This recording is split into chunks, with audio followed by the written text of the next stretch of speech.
U.S. officials have to decide in July whether or not to permanently lift sanctions against Sudan. The U.S. wants Sudan to improve humanitarian aid across the country and promote peace. Sudan is located in northeastern Africa, just below Egypt. In 2011, South Sudan gained independence, but the formation of the new country didn't resolve much for the Nuba people, an indigenous group. The Sudanese government is fighting against them to gain access to the gold and oil nestled in the Nuba Mountain region.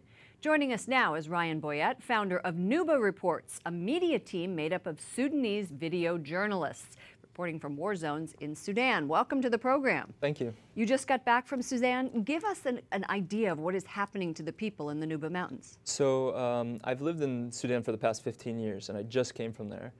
We've been living through the war. So a first-hand account of what's taking place is there's daily aerial bombardment.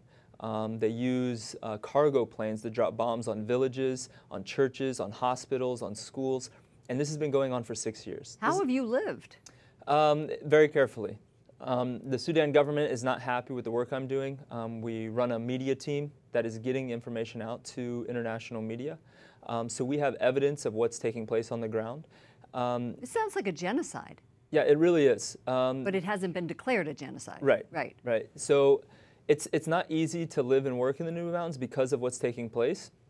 But people have learned to be resilient. The Nuba people are extremely resilient. Tell me about that. You know, I understand the Sudanese Minister of Guidance and Endowment said no licenses are going to be granted for building new churches. How can the government do that?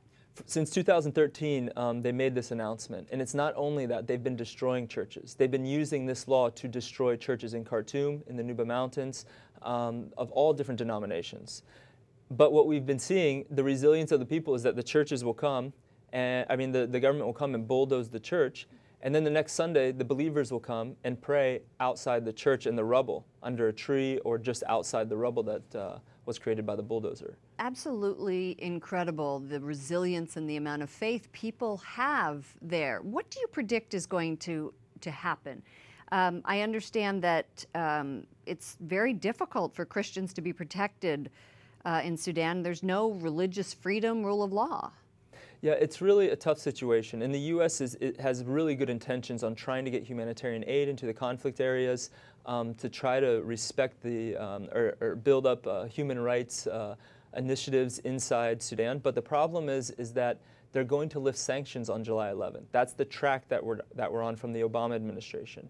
And we're trying to... and what happens if there are sanctions? If there are sanctions now... If they're lifted. If the sanctions are lifted, then I believe it's going to legitimize the government of Sudan throughout the entire world. And then countries that are dealing with issues of immigration are going to support the Sudan army and support the police force to stop immigration.